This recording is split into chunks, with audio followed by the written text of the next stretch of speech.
Başkanım sizleri de buraya alalım lütfen. Buraya alalım.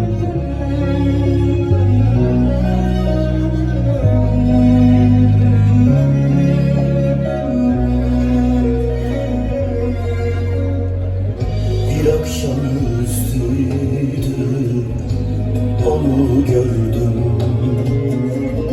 Gözlerime uyku inan girmedi. Dalıp da gitmişim o gün yüzüne. Ben kendime inan gelmedim. Hep beraber. Yandım ha yandım,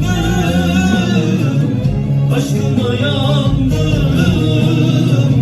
Demek aşk buymuş, çok geç anladım. Yandım ha yandım, aşkına yandım. Demek aşk buymuş, çok geç anladım.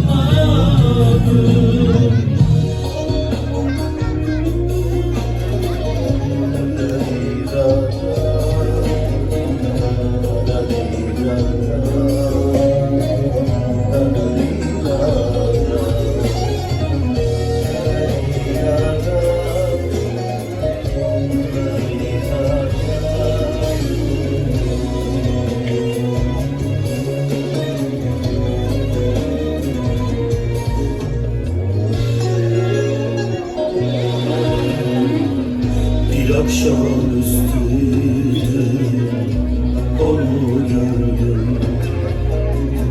Gözlerime uyku inan girmedi. Dalıp da gitmişim o gün yüzüne. Ben kendime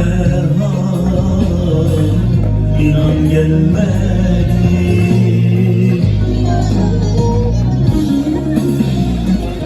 Yandım ha yandım, aşkına yandım.